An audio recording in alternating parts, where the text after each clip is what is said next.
Hello students, my name is Rahul Ghosh. Welcome to Career Flight.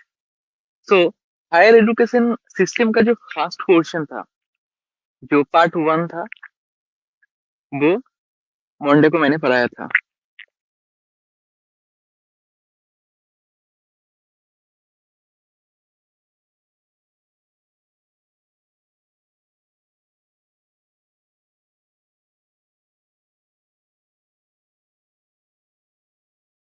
के tricks है उसको याद करने का, ये सारे के सारे चीज जो है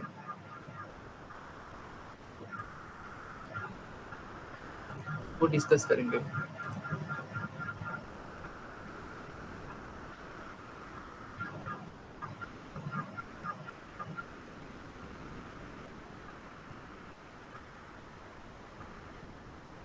ओके, साउंड क्लियर है? सुनाई दे रहा है? प्लीज एक बार बताइए, साउंड क्लियर है? यस और नो?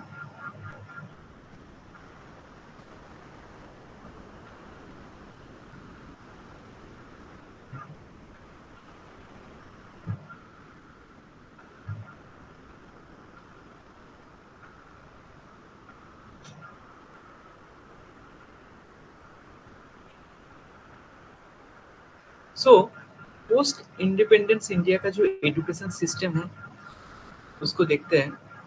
कुछ क्वेश्चंस वगैरह है, अगर पूछना है तो पूछ सकते हैं। पिछले क्लास का, प्रीवियस क्लास का कुछ क्वेश्चन है तो पूछ सकते हैं, या फिर मैं जब इसको पढ़ाऊंगा कोई भी लाइन ऐसे समझ में नहीं आया, ऐसा लगा, तो आप माइक को ऑन करके पूछ सकते हैं या फिर चैट बॉक्स में लिख सकते हैं। मैं उसका रिप्लाई आंसर दूंगा, ठीक है?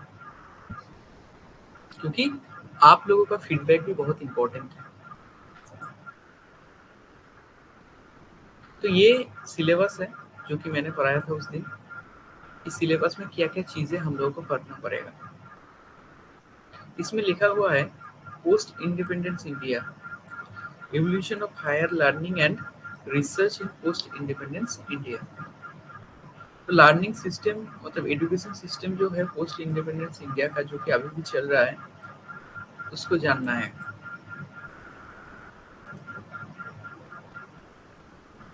पीडीएफ सुनिए आप, मैं बोल रहा हूँ पीडीएफ डाउनलोड करने का क्या तरीका है।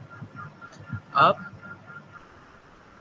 कैरियर फ्लाइट ऐप के अंदर जाएंगे, उसमें जो कंटेंट है, कंटेंट का एक फोल्डर होगा। उस कंटेंट में जाके राहुल सर करके, राहुल सर क्लासेस करके एक फोल्डर है, उसके अंदर जाएंगे।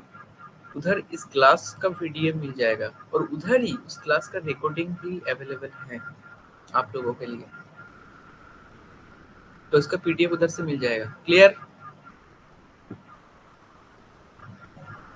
क्योंकि मैं बोला था आप लोगों को कि पीडीएफ शेयर कर दूंगा, तो पीडीएफ मैंने उसी टाइम शेयर कर दिया है।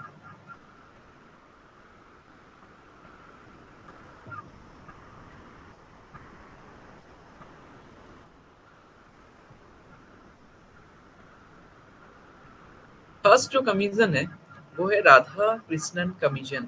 1948 से लेकर 1949 जो टाइम फ्रेम है, उस टाइम में पोस्ट इंडिपेंडेंस इंडिया में फर्स्ट कमीशन था ये।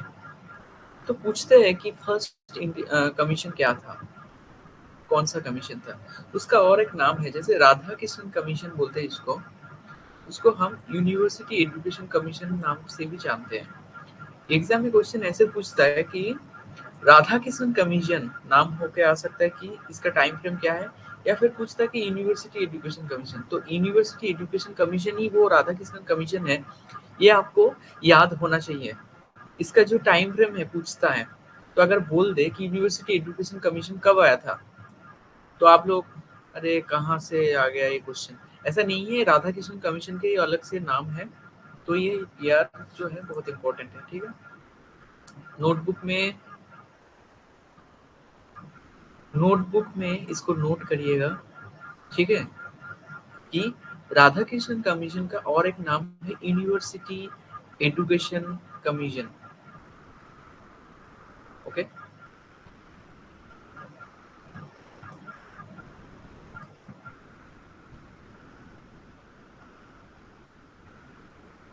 suggested the integration of secondary education.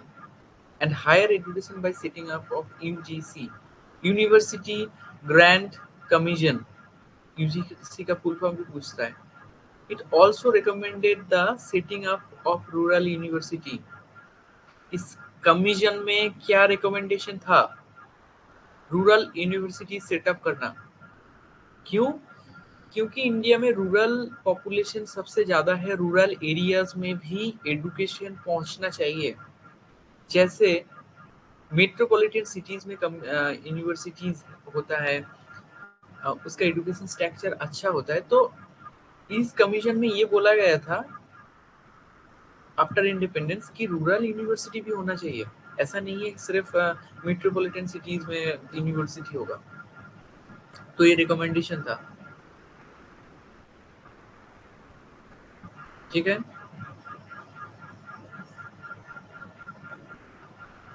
और एक चीज क्या याद रखना है कि इंडिपेंडेंस इंडिया में फर्स्ट एजुकेशन कमीशन कौन सा है. ठीक है. तो ये दोनों चीज आप नोट करके रखिए अपने नोटबुक में.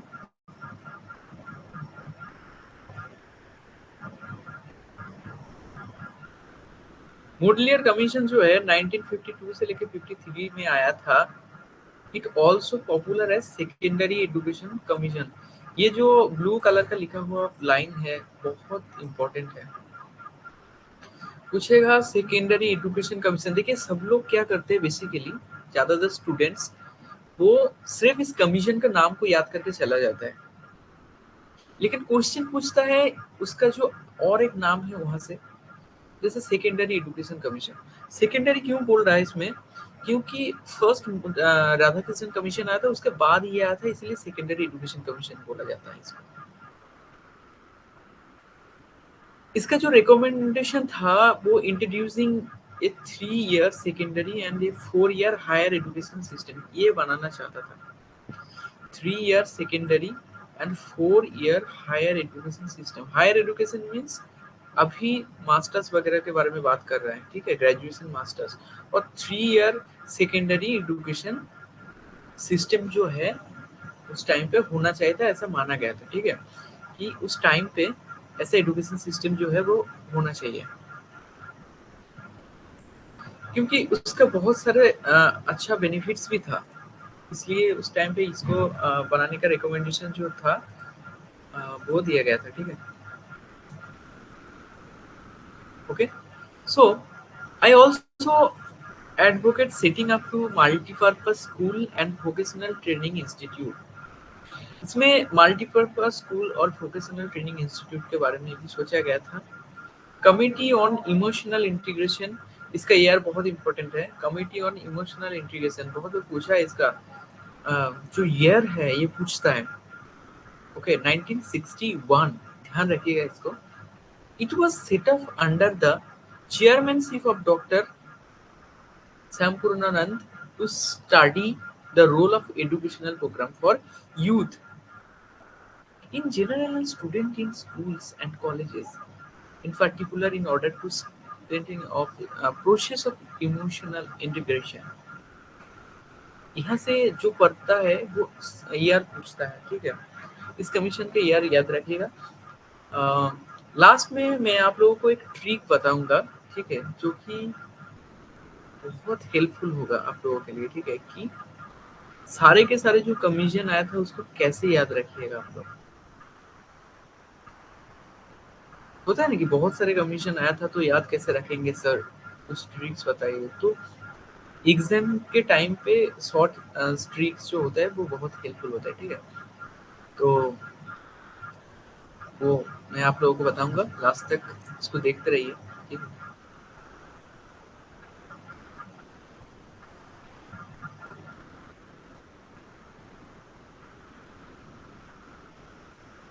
उसके बाद जो सबसे इम्पोर्टेंट है, जहाँ से क्वेश्चन बहुत बार पूछता है, अभी भी पूछा है, नेक्स्ट भी पूछेगा, वो है कोठारी कमीशन. नाम क्या है इसका? कोठारी कमीशन. 1964 से लेकर 1966 में यह आया, एस्टेब्लिश हुआ था ऑन द जुलाई 14, 1964. तो इसका ईयर पूछता है, इसका ईयर होगा 1964 में आया था। कोठारी कमीशन 1964 में आया था। यहाँ से बहुत सारे क्वेश्चन बनता है क्योंकि यही मेन स्ट्रक्चर है एजुकेशन का। कोठारी कमीशन में जो स्ट्रक्चर इंट्रोड्यूस किया गया था वही स्ट्रक्चर फॉलो होता है इंडियन एजुकेशन सिस्टम में, ठीक है। इसीलिए ये बहुत ज़्यादा इम्पोर्टेंट है कि आप लोग इस चीज़ के ऊपर ध्यान दें। ये कमीशन बहुत इम्पोर्टेंट है, इसका ईयर भी इम्पोर्टेंट है और इस्टेब्लिशमेंट जो डेट वगैरह है बहुत इम्पोर्टेंट है। So the commission's report was titled Education and National Development. इसका टाइटल क्या है बहुत इम्पोर्टेंट, ये नोट करिए। एजुकेशन एंड नेशनल डेवलपमेंट बोलते हैं इसको, ठीक है। इस रिपोर्ट का टाइटल था। It was considered as very progressive thinking report. इसको प्रोग्रेसिव थिंकिंग रिपोर्ट भी माना जाता है, ऐसे एज ए कंसीडर किया जाता है। It proposed a 3 year degree program. तो 3 ईयर डिग्री प्रोग्राम कौन इंट्रोड्यूस किया था? Kothari commission. And a 4 year honours program, ठीक है। A 2 year foundation course and 4 year honours degree program are available. It was suggested that the Indian education service, जिसको IES भी बोला जाता है, established to improve the quality of India's higher education। इसको किस लिए बनाया गया था? क्योंकि एजुकेशन, हायर एजुकेशन का जो क्वालिटी है उसको इंक्रीज करने के लिए इसको एक सेकंड, हाँ बोलिए।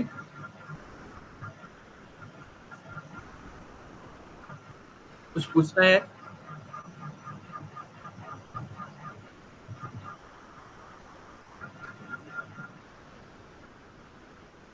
कुछ पूछना है आप तो? अंजलि,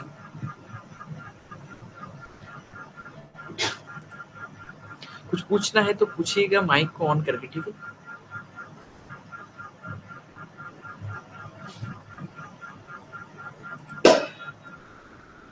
सो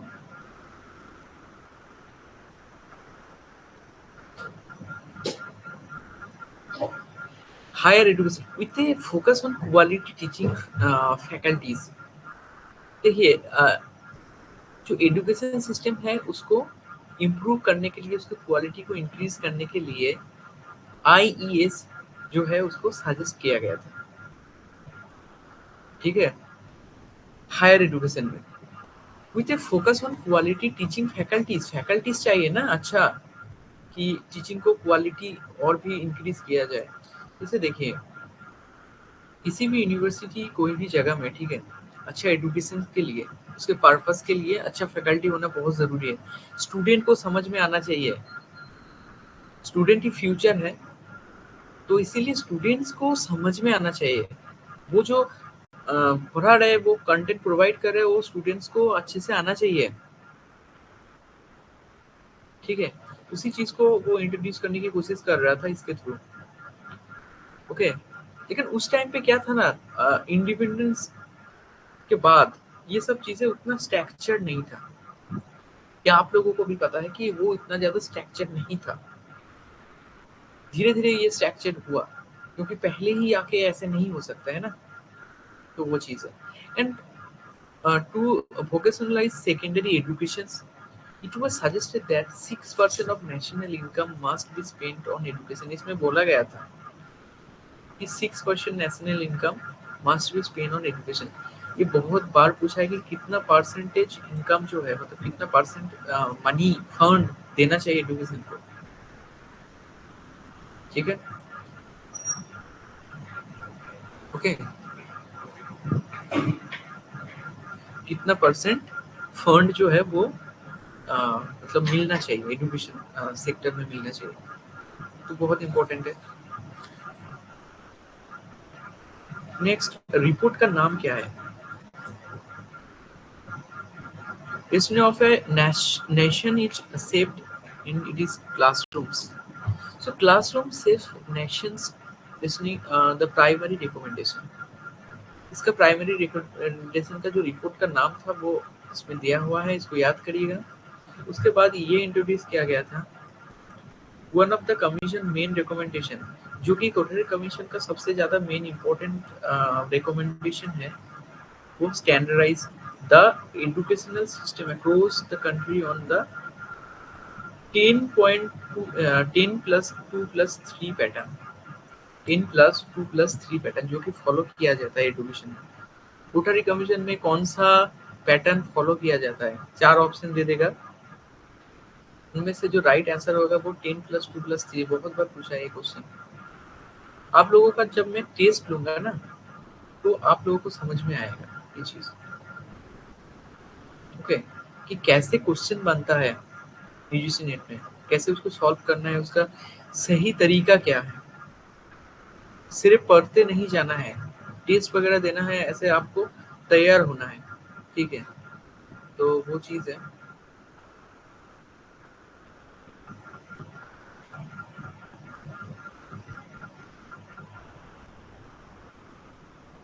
It recommended that our primary education, which had various names like kindergarten, Montessori, and pre-basic, we renamed pre-primary, primary education। अब ये बहुत सारे नाम दिया गया था। प्राइमरी लेवल का जो एजुकेशन था ना, वो स्टेट वाइज बहुत सारे नाम में उसको माना जाता है,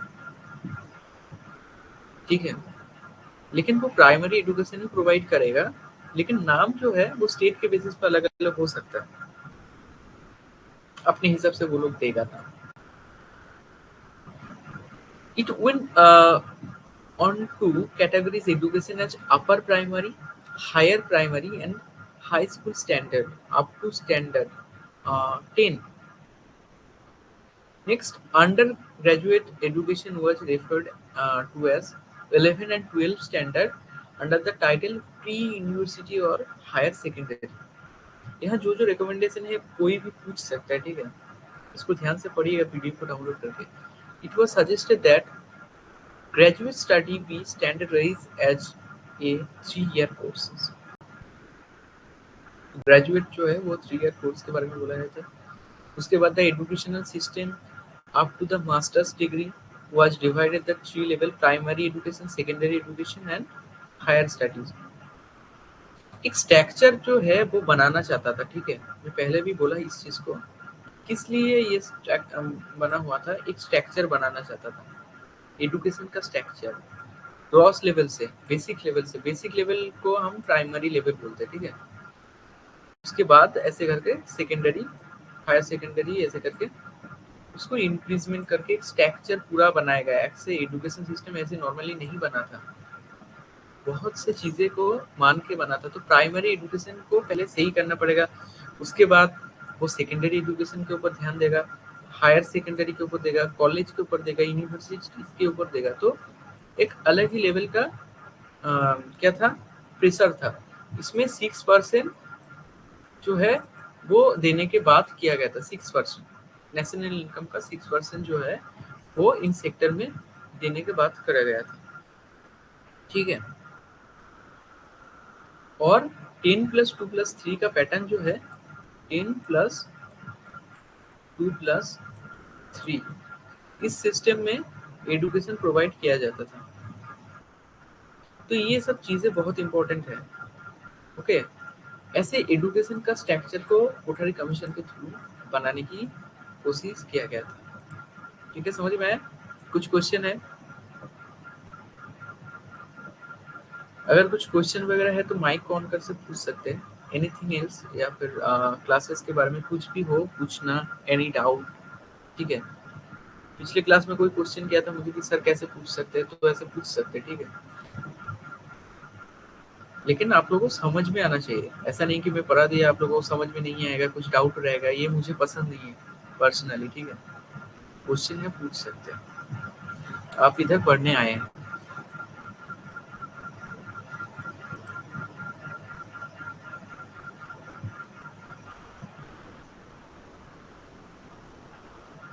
सो the commissions four main theme were, क्या क्या था?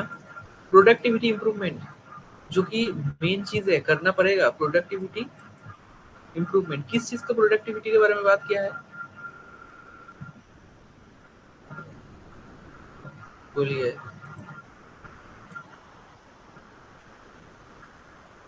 ऑप्शन तो है, अभी किसी ने माइक ऑन किया था। और देखिए राइट साइड पे आप क्या जहाँ क्लास कर रहे हैं उधर ऑप्शन है माइक ऑन करने का। अभी तो किसी ने किया था माइक ऑन, मैं पूछा आप लोगों को कि कौन है, उसके बाद वो लेफ्ट कर गया, पता नहीं क्या हुआ। तो माइक ऑन करके पूछ सकते हैं, ठीक है। तो मैं जो पूछ रहा हूँ उसका बताइए कि प्रोडक्टिविटी इंप्रूवमेंट किस प्रोडक्टिविटी के बारे में बोल रहा है, किस चीज का प्रोडक्टिविटी, किसको इम्प्रूवमेंट करने के बारे में बोल रहा है, आप लोगों को क्या लगता है किस चीज का प्रोडक्टिविटी इंप्रूवमेंट करने के लिए बोल रहा है?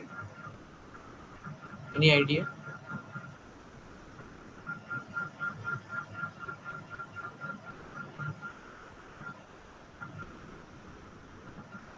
एनीथिंग, आप कुछ भी बोल सकते हैं, अगर जो माइंड में आ रहा है वो बोल सकते हैं। वेरी गुड, एजुकेशन के इम्प्रूवमेंट के लिए बारे में बोला, यही मैं बोल रहा हूँ। तो एजुकेशन का जो इम्प्रूवमेंट है वो होना चाहिए। Promoting social and national integration, integration होना चाहिए socially and nationally. Next, education and modernization. तो मॉडर्नाइजेशन का कॉन्सेप्ट भी उस टाइम पे आया था। उन्होंने बोला था कि मॉडर्न तरीके का एजुकेशन देना होगा, ठीक है। क्या देना होगा? मॉडर्न तरीके का एजुकेशन। क्यों? क्योंकि वो पुराना वाला एजुकेशन नहीं चलेगा, जहाँ गुरु के पास बैठ के सुन सुन के याद रखना पड़ता था, वो वाला एजुकेशन नहीं चलेगा, ठीक है। Okay, yes yes, higher education, तो वो वाला एजुकेशन नहीं चलेगा। इधर एक मॉडर्नाइज एजुकेशन सिस्टम को बैठाना पड़ेगा, उसके थ्रू ही एजुकेशन जो है वो काम करेगा। जिसको ट्रेडिशनल एजुकेशन बोलते हैं, ये सब वर्ड आप यूजीसी नेट में आपको देखने को मिलेगा। ट्रेडिशनल एजुकेशन सिस्टम, ठीक है, oriental education system, modern education system, ये सब चीजें बहुत देखने को मिलेगा आप लोगों को, जो कि बाद में मैं फिर से पढ़ाऊंगा भी आप लोगों को, ठीक है। हायर एजुकेशन से आप लोगों को कोई प्रॉब्लम नहीं होगा, मैं जब तक पढ़ा रहा हूँ, ठीक है। तो एजुकेशन एंड मॉडर्नाइजेशन बहुत इंपॉर्टेंट है। Next, educating children in social, moral and spiritual values. ये हर एक वैल्यू जो है वो इंक्लूड होना चाहिए एजुकेशन में। मीन्स आप socially, morally and spiritually connected होना चाहिए आपको। किस चीज से? एडुकेशन से, एडुकेशन स्ट्रक्चर से। क्यों? क्योंकि वही मेन चीज होता है। क्योंकि देखिए एडुकेशन जो है वो ऐसे ही नहीं बना है, कुछ स्ट्रक्चर को फॉलो करके बना है, ठीक है। तो उस चीज के ऊपर ध्यान रखना बहुत जरूरी है।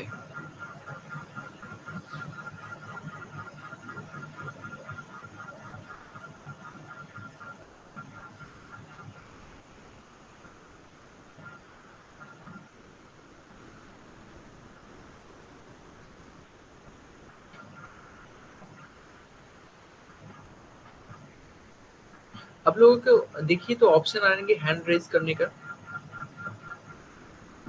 ऐप में देखिए ऑप्शन होगा शायद, ठीक है, उसको देखिएगा तो हैंड रेज करने का, ठीक है। मतलब अगर कोई डाउट है तो ऐसे हैंड रेज करने के लिए एक ऑप्शन होगा शायद, ठीक है।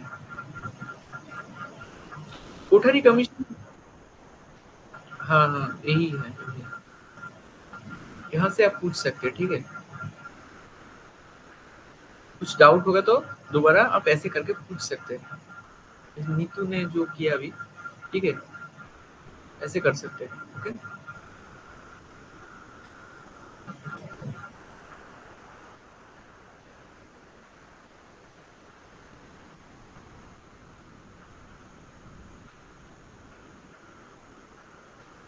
सो like Kothari Commission gave recommendation about 23 categories,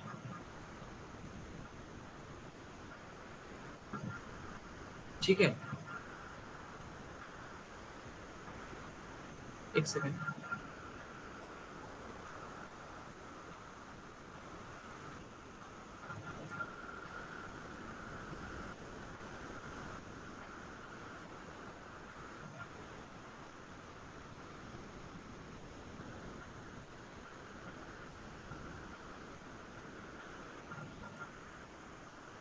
सबको वो ऑप्शन दिख रहा है आप लोगों को?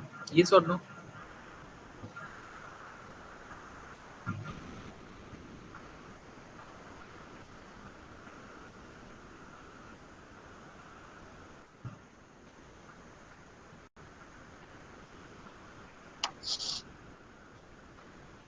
हाँ बोलिए, ऑप्शन दिख रहा है?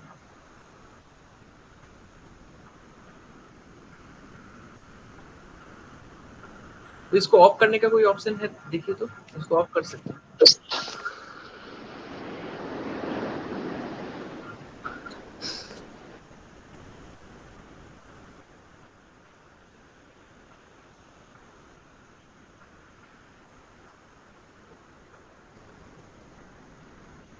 ओके,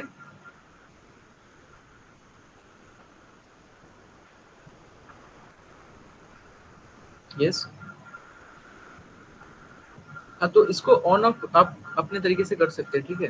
वही चीज़ बोल रहा हूँ।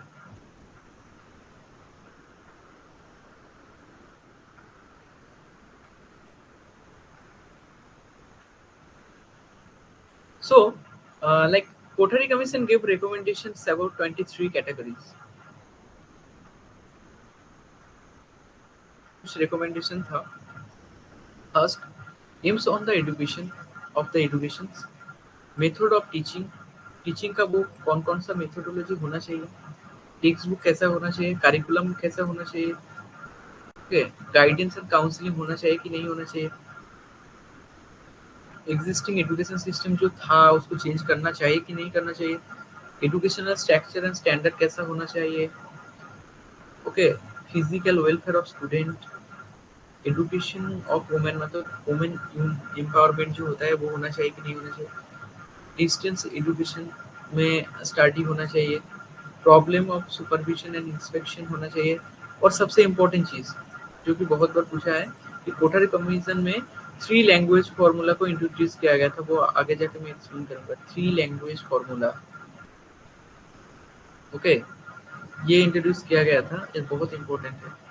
उसके बाद education on moral and religious जो सपोर्ट है वो उसके बारे में बोला था।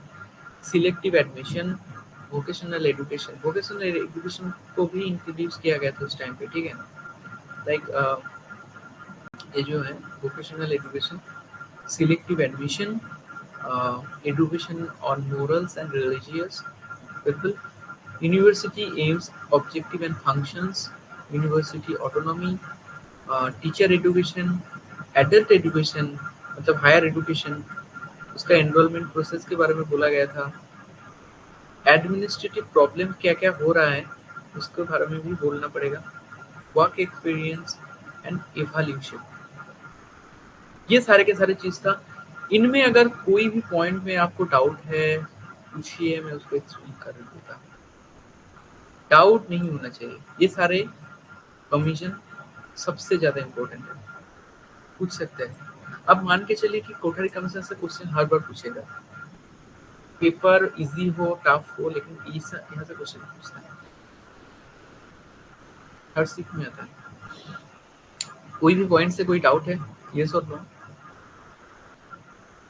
सर ये पॉइंट समझ में नहीं है, यस और no? Take your time and मुझे बताइए।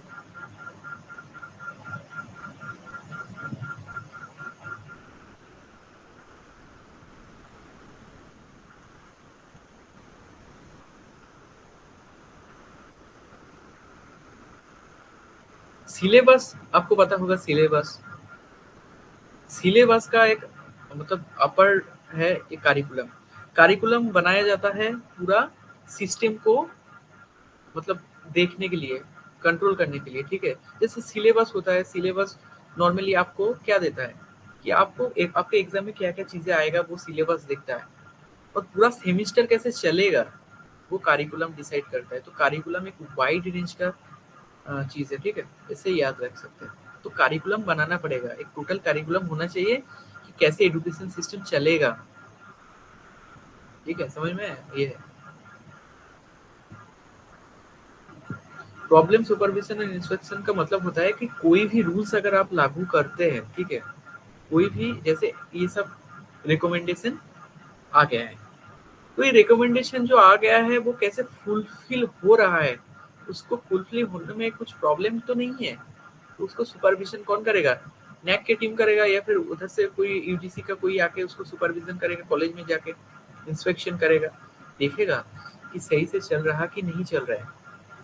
ठीक है, बहुत इंपॉर्टेंट चीज है ये। 11 पॉइंट समझ में आया? तो problem solving, supervision and inspection होना चाहिए। वो कौन करेगा?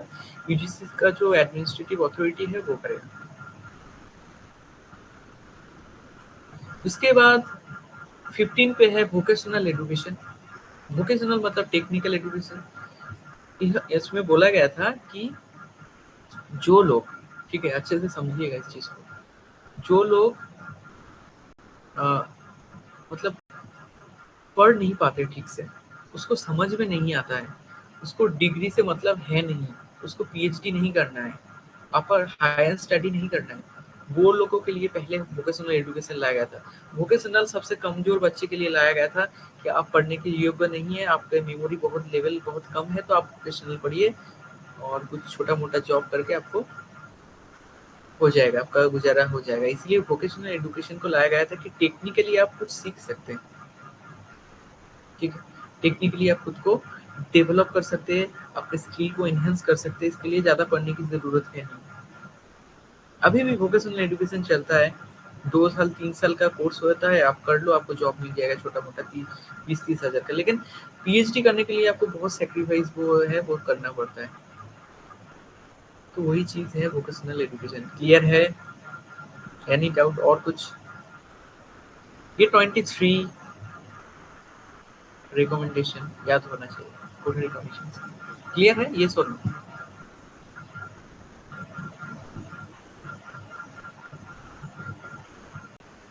ये कोठरी कमीशन का ही रिकमेंडेशन है।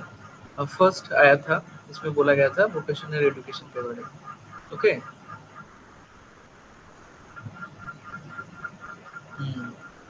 एनीथिंग एल्स और कुछ?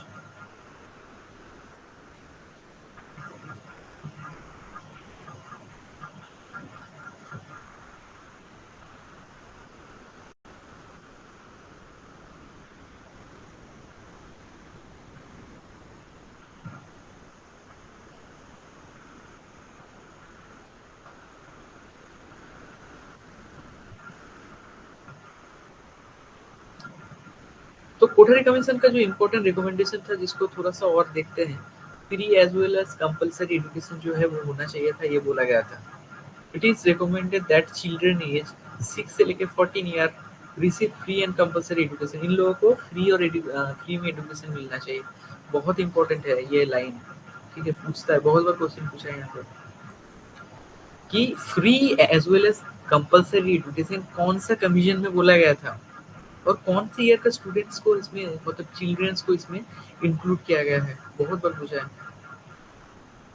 ये डिटेल्स जो मैं शेयर कर रहा हूँ ना आप लोगों को, ये एग्जाम के पॉइंट ऑफ व्यू से बहुत इंपॉर्टेंट है। Free as well as compulsory education, JRF आपको निकालना पड़ेगा। तो फ्री एंड कंपलसरी एजुकेशन के बारे में बोला गया था 6 से लेकर 14 ईयर्स के जो स्टूडेंट्स है, बच्चे हैं, उन लोगों के लिए। Next, language. Cootari Commission recommended that states adopted a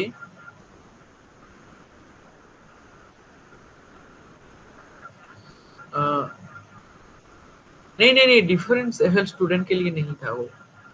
अरे वैसा नहीं है, मतलब थोड़ा सा जिसका मेमोरी लेवल थोड़ा कम है, मतलब उसको ऐसा लगता है कि वो हायर एजुकेशन के उतना ज़्यादा पढ़ाई वो नहीं कर सकता है। ठीक है, उसको जल्दी से जॉब चाहिए, फैमिली प्रॉब्लम, ये सब चीज़ों के बारे में सोच के इसको बनाया गया था। ठीक है, ऐसा माना जाता है, उस टाइम का थॉट में बोल रहा हूँ, अभी के थॉट अलग है वोकेशनल एजुकेशन का। ठीक है, मैं जो थॉट के बारे में बोल रहा हूँ वो उस टाइम का थॉट है। उस टाइम पे ये चीज माना जाता था कि जिसका ब्रेन कमजोर है, डिफरेंट नहीं, वो वैसा, वो ऐसा नहीं है कि उसका डिफरेंट लेवल, ऐसा कुछ नहीं है। ठीक है, मतलब नॉर्मली आप सोचिए ना, उसका थोड़ा सा मेमोरी लेवल कम है, जैसे रिफ्लेक्टिव मेमोरी का स्टूडेंट होता है और मेमोरी लेवल का स्टूडेंट होता है। तो मेमोरी लेवल का स्टूडेंट को क्या होता है, थोड़ा याद कम रहता है। ऐसा नहीं है कि वो उसका कुछ अलग सा प्रॉब्लम है, ऐसा कुछ नहीं है। ठीक है, उसका थोड़ा सोच अलग है, इसीलिए वो वोकेशनल ट्रेनिंग करके जल्दी से जॉब लेना चाहता है। होता है ना कि कोई स्टूडेंट है कि वो पढ़ना नहीं चाहता ज़्यादा, वो चाहता है कि जल्दी से जॉब मिल जाए मुझे, उस तरीके से, ठीक है।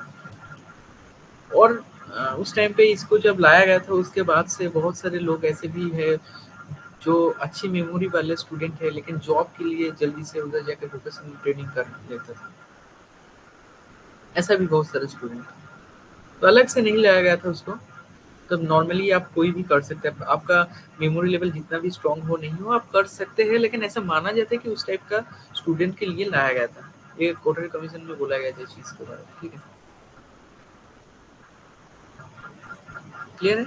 So Kothari commission recommended that states adopted a three language formula। Three language formula कौन सा कमीशन में लाया गया था? आप अगर मेरे पास पढ़ रहे हैं, ठीक है, ये सब क्वेश्चन एग्जाम में छूटना नहीं चाहिए कि थ्री लैंग्वेज फॉर्मूला कौन सा कमीशन में आया। आप मुदलियार कमीशन करके राधा कृष्णन कमीशन करके नहीं आ सकते, तो कितना डिटेल्स अब मैं आप लोगों को शेयर कर रहा हूँ, ठीक है। तो थ्री लैंग्वेज फॉर्मूला जो है वो कोठरी कमीशन में लाया गया था, okay. Goal was to promote southern state language in Hindi speaking states। Its goal was to promote Hindi, English as well as regional language। Hindi language को प्रमोट करना, इंग्लिश लैंग्वेज को प्रमोट करना, एज वेल एज रीजनल जो language है, state का जो regional language, आपके state का रीजनल लैंग्वेज क्या है, आपके स्टेट के रीजनल लैंग्वेज को कैसे आप प्रमोट कर सकते हैं। ज़्यादातर स्टेट में वो खुद का जो बेसिकली होता है, खुद का लैंग्वेज, आपका जो रीजनल लैंग्वेज है, मदर टंग है, उसको प्रमोट करने के लिए बोल रहा है।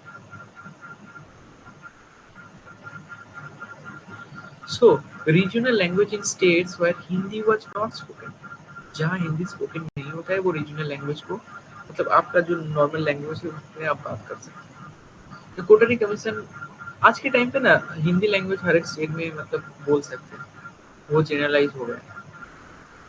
So the Kothari Commission advocated for the promotion of regional language, particularly Sanskrit and also international language English preferred. Okay.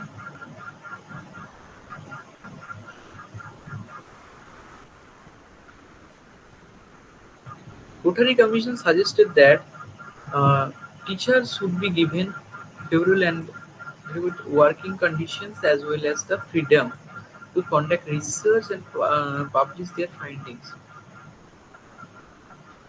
ठीक है, तो उसको फ्रीडम था रिसर्च का, पब्लिकेशन वगैरह करने का, फाइंडिंग्स करने का, ये सब चीजें। रिसर्च का मतलब होता है कुछ नया चीज खोजना, रिसर्च, रिसर्च मतलब बार बार सर्च करना, तो रिसर्च का मतलब होता है फाइंडिंग्स को इकट्ठा करना, एक्वायर करना, गैदर करना इन्फॉर्मेशन को, ठीक है, नया इन्फॉर्मेशन को गैदर करने को रिसर्च बोला जाता है।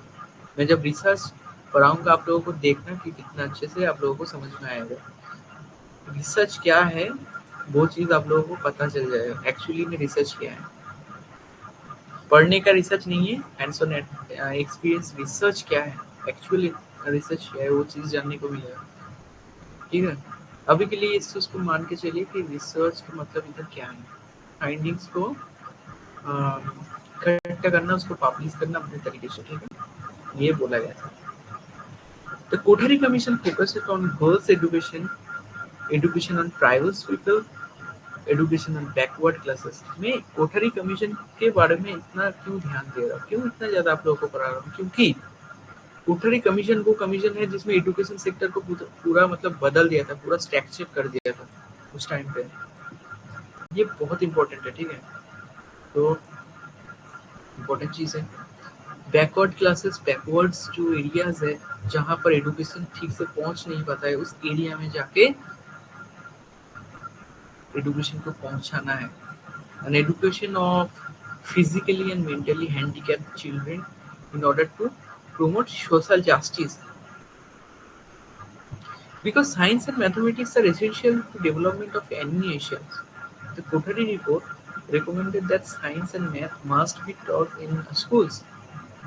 Obviously लाना चाहिए, तो इसके बारे में भी सोचा गया था। The commissions recommended effort to improve university education by focusing on postgraduate level research and training program. ठीक है.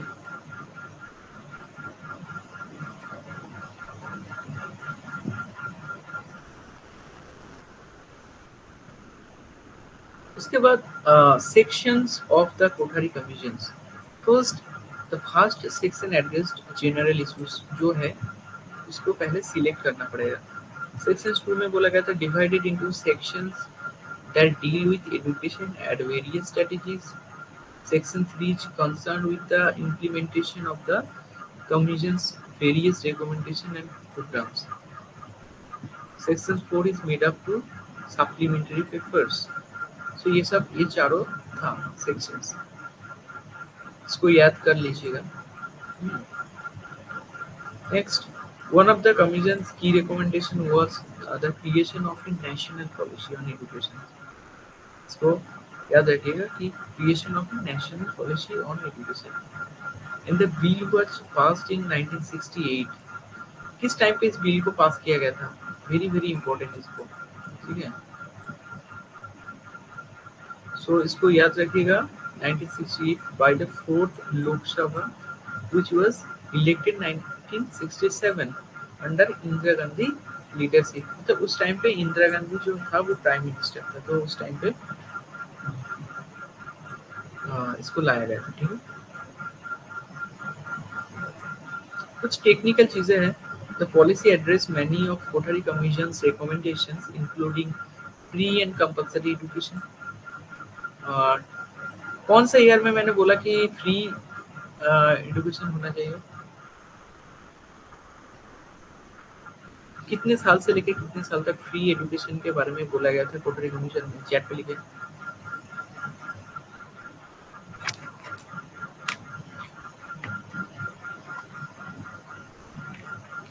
कौन सा ईयर के बच्चों को फ्री एजुकेशन देने के लिए बोला था कोटरी कमीशन ने? बोलिए बोलिए.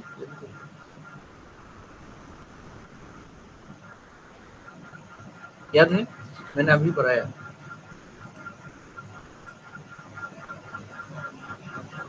कितने साल के स्टूडेंट्स और बच्चों को बोला था कि फ्री एंड कंपलसरी एजुकेशन के अंदर लाने के लिए? लिखिए, सब लोग लिखिए.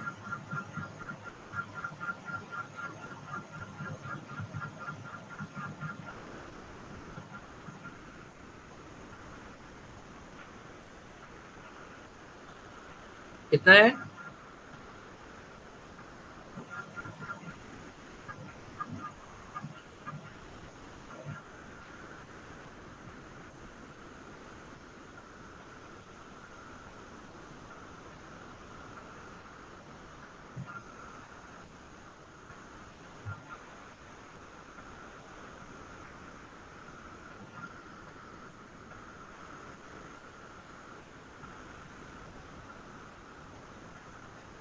और किसको समझ में नहीं आया? 6 to 14 ईयर्स इसका आंसर होगा. ठीक है, वेरी गुड. आप लोगों ने सुना है. So education subject in concurrent list. ये बोल रहा है कि एजुकेशन सब्जेक्ट को कॉन्करेंट लिस्ट के अंदर कब लाया गया था? वेरी वेरी इंपॉर्टेंट है ईयर. बहुत बार पूछा है इसको. 1976. नोट कर लीजिएगा, कॉन्करेंट लिस्ट में एजुकेशन को कब लाया गया था.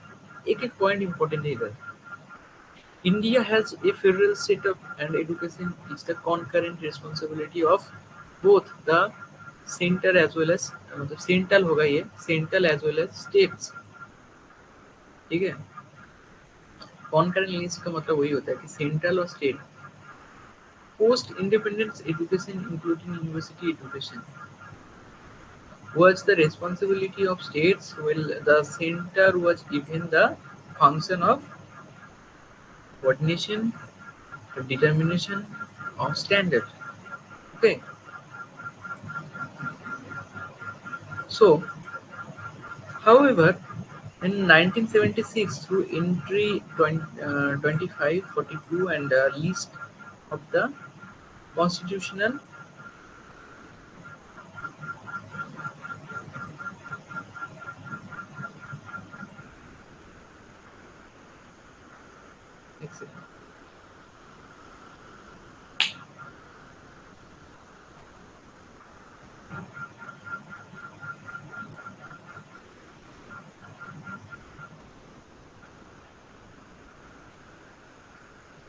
In 1976, through entry 25 and 42 list of constitutional amendment, the concurrent list of the responsibility among student states for all level of education. ठीक है?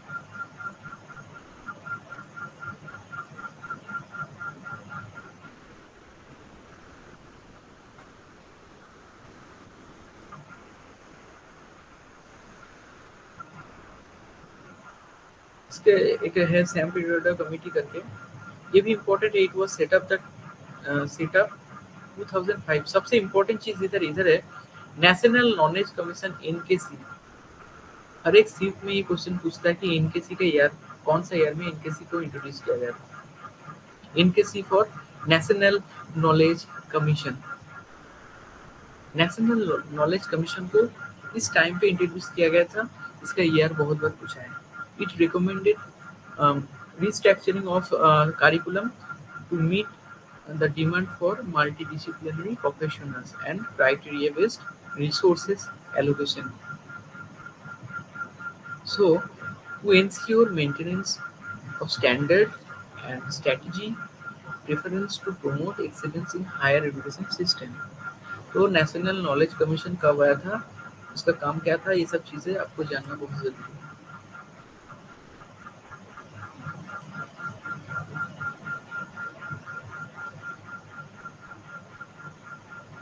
Next, national policy on education कब आया था पहले। नेशनल पॉलिसी इन एजुकेशन कब आया था पहले, कौन से ईयर में इसको इंट्रोड्यूस किया गया था, मैंने पढ़ा है अभी। कौन सा ईयर में नेशनल पॉलिसी ऑन एजुकेशन को इंट्रोड्यूस किया गया था। 1968 में। बहुत इंपॉर्टेंट है ये चीज। 1968 में इसको इंट्रोड्यूस किया गया था। First in PE was introduced in 1968, is a policy formulated by the government of India to promote education amongst Indian people. ठीक है? So the policy covers elementary education to colleges in both rural and urban India. Rural and urban India का हर एक college के बारे में ये है। और इसको लाया गया था नेशनल पॉलिसी ऑन एजुकेशन, मतलब कुछ पॉलिसीज जो है वो होना चाहिए था। तो फर्स्ट पॉलिसी 1968 में लाया गया था by the government of prime minister Indira Gandhi.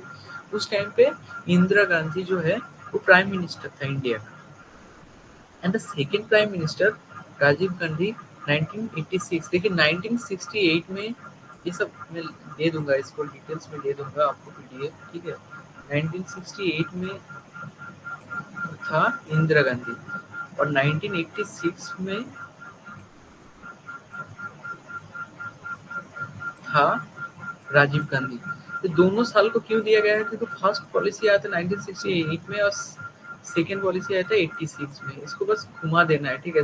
अगर आपको याद नहीं है आ रहा है, इसको ट्रिक है, अगर याद नहीं आ रहा है तो 68 पहले आया, सेकेंड आया था 86 में, उसको बस घुमा देना है, ठीक है, याद रखने के लिए। आप कुछ भी तरीके लगा सकते हैं क्वेश्चन को सॉल्व करने के लिए, आपका क्वेश्चन सही होना चाहिए, ठीक है। ये मैं मानता हूँ, आपको आपका क्वेश्चन सही होना चाहिए। कोई भी ट्रिक लगा सकते हैं। मैं लास्ट में आप लोगों को एक ट्रिक दिखाऊंगा जो कि आप लोगों को बहुत अच्छा लगेगा, ठीक है। ऐसे करके आपको याद हो जाएगा बहुत अच्छे तरीके से। The National Policy on Education (NPE) was adopted by Parliament in May 1986. The committee was set up under the chairmanship of Acharya Ramamurthy in May 1990 to review NPE for national policy in education. Next, the Government of India has appointed a new committee under K. K. Kasturi Ranjan to prepare a draft for the new national policy in 2017। उस time पे उस committee का head बनाया गया था के कस्तूरी रंजन को, ठीक है, 1968।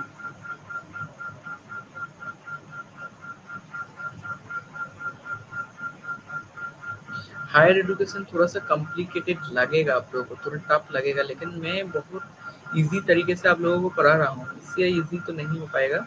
आप लोगों को उम्मीद है कि समझ में आ रहा होगा, ठीक है ना?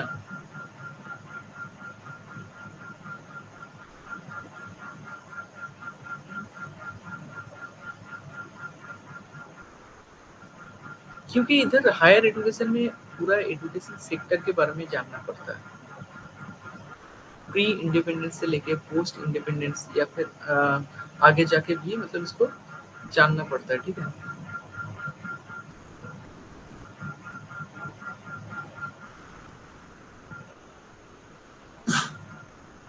National policy of education in NEP मतलब एनपीई बोलते हैं इसको, ठीक है? National policy on education. और अभी जो 2020 में आया है वो है एनईपी 2020। इसका मतलब होता है नेशनल एजुकेशन पॉलिसी, अरे होता है नेशनल पॉलिसी ऑन एजुकेशन। इसमें कुछ डिफरेंस है नहीं, तो पहले का था, अभी का ये रिसेंट नया है, ठीक है? चेंज किया गया है। क्लियर है? इसको लेके ज्यादा सोचना नहीं है, वो कुछ नहीं है, सेम ही चीज है। उसके बाद है right to education act 2009, also known as the RTE Act 2009, was the Parliament of India for others described already, इसको देख लीजिएगा। नेक्स्ट है the national knowledge commission, NKY full form बहुत इंपॉर्टेंट है इसका। इसका जो फुल फॉर्म है बहुत इंपॉर्टेंट है, the national knowledge commission. Yashpal committee report in the 2009, कब आया था ये यास्पल कमेटी रिपोर्ट, ये बहुत इंपॉर्टेंट है। हर एक चीज आपके नोटबुक में नोट होना चाहिए। द नेशनल नॉलेज कमीशन और इनके why the national knowledge commission और यास्पल कमेटी का जो रिपोर्ट है वो कब आया था, ये सारी चीजें इंपॉर्टेंट है। सो 2009 recommended the higher education through academic and administrative reformations. So UGC 11 plan March 2009 and Association of Indian Universities stressed CBCS. UGC has recently decided uh, to ask all university to move to choice-based credit system. CBCS का full form क्या है? Choice based credit system, इसको लाया गया था, ठीक है? Very important, इसका फुल फॉर्म पूछता है, ठीक है? और NKY का फुल फॉर्म पूछते हैं for national knowledge commission, okay?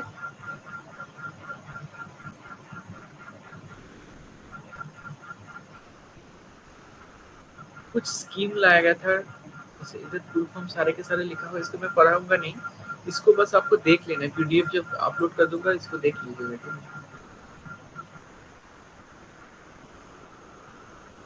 देखिए यास्पल कमेटी का जो रिपोर्ट है 2009 का आया था, मैंने बोला कि suggested the scrapping for all higher education regulatory for monitoring bodies and creation of a super regulator, that is 7-member commission for higher education and research. Okay, so state higher education council would form the second tier of the system. इसको अच्छे से पढ़िएगा आप PDF को download करके, ठीक है? इस कमेटी में क्या क्या रिकमेंडेशन दिया था इसमें लिखा हुआ है, ठीक है?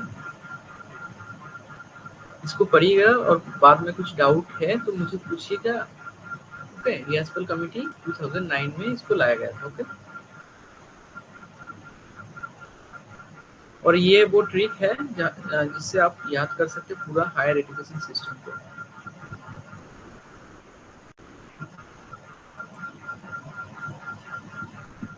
ठीक है? देखिए फर्स्ट आप लोगों को पता है कि 13 पे चार्टर एक्ट आया था और लास्ट 2008 में शर्मा कमेटी और यास्पल कमेटी लाया गया था। तो इसको पूरा सिस्टम को आपको ईयरली मतलब ईयर के अकॉर्डिंग याद रखना है। तो इसके लिए ट्रिक लिखा हुआ है, देखिए। जैसे आप लोगों के सुविधा के लिए इसको बनाया गया था, आप पढ़िए। जैसे मैं चैट कर रही थी, चैट का मतलब होता है कि चार्टर एक्ट, ठीक है? इसके अकॉर्डिंग इसको आपको रिलेट करके करना पड़ेगा। बहुत ईज़ी लगेगा इसको जब आप लोगों को जब ये याद हो जाएगा ना, तो पूरा ये जो एजुकेशन सिस्टम है, ये चार्ट के थ्रू, ये कहीं नहीं मिलेगा आपको, ठीक है? कहीं भी नहीं मिलेगा ये चीज़ आपको। जैसे स्टोन पे बैठकर, तो मतलब आप एक सीक्वेंस बना लेना कि चैट कहाँ कर रही थी, मैं स्टोन पे बैठ के चैट कर रही थी, ऐसे करके इसको एल्फिन स्टोन रिपोर्ट करके कर सकते हैं, ठीक है? जैसे मिनट से आप ये मैकेले मिनट के बारे में याद कर सकते हैं, ठीक है? आप जाके पूरा ये अपना थॉट जो है आप लिख के आप इसको याद कर सकते हैं, ठीक है? ये बहुत ही ईज़ी और सिंपल तरीका है इसको याद करने का, ठीक है? ओके? जैसे और ऊँट पे बैठ गई, जैसे ऊँट मतलब ये जो ऊँट डिस्पैच है इसको याद हो जाएगा, ठीक है? उसके बाद मैंने हंटर चला कर मारा, ऐसे करके हंटर, मतलब इसमें आप अगर देखेंगे ना एक सीक्वेंस दिखेगा कि मैं क्या-क्या कर रही थी। मतलब आप क्या-क्या कर रहे थे, तो वो चीज़ आपको याद हो जाएगा इधर, ठीक है? बहुत सारे हैं इसमें जैसे देखिए कोठारी कमीशन में क्या था, हमने पुरानी कोठारी देखी, तो वही उससे कोठारी के बारे में याद हो जाएगा, ठीक है? राधा कृष्णन में जैसे राधा आंटी आई थी, तो ऐसे करके आपको याद हो जाएगा। क्या-क्या पूरा दिन में आपके साथ क्या-क्या हुआ, आपने क्या-क्या किया, उसके ऊपर बेस्ड करके पूरा चार्ट को बनाया गया है, ठीक है? इससे आपको पूरा याद हो जाएगा। ओके, दिख रहा है ना आप लोगों को? तो ये चीज़ आप अपने तरीके से क्या करेंगे, इसको याद रखेंगे। एक तो आप पीडीएफ से इसको याद रख सकते हैं या फिर आप अपने नोटबुक में ये सारी चीज़ को लिख लेना। पूरा सीक्वेंस में दिया हुआ है, किसके बाद क्या आया था।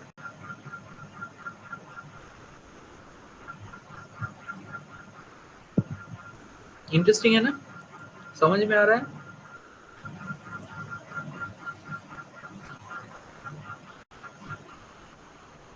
अभी ऐसा लगेगा आप लोग जब इसको पूरा मतलब रट लेंगे इस चीज़ को, तो पूरा ये चीज़ याद हो जाएगा, क्योंकि आपको ये स्ट्रक्चर जो कमीशन स्ट्रक्चर है इसको आपको याद करना पड़ेगा, कोई ऑप्शन नहीं है। इससे इजी तरीका भी कुछ नहीं है, ठीक है? आप लोगों को इसको याद रखना पड़ेगा। जैसे देखिए फिर काउंसलिंग करने लगी, उसका काउंसिल से रिलेटेड है, ठीक है? हर एक चीज़ इससे रिलेटेड है। देखिए सर ये जो पॉइंट है ये पॉइंट कि सैडलर कमीशन आपको बोला था मैं कि कलकत्ता यूनिवर्सिटी कमीशन को सैडलर कमीशन बोला जाता है, इसीलिए कोलकाता लिखा हुआ है इधर। ओके, क्लियर है? Any doubt? क्लियर है? समझ में आया आप लोगों को?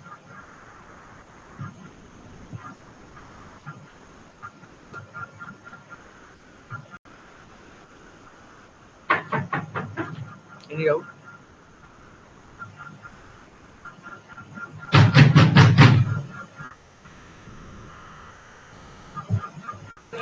कुछ डाउट है?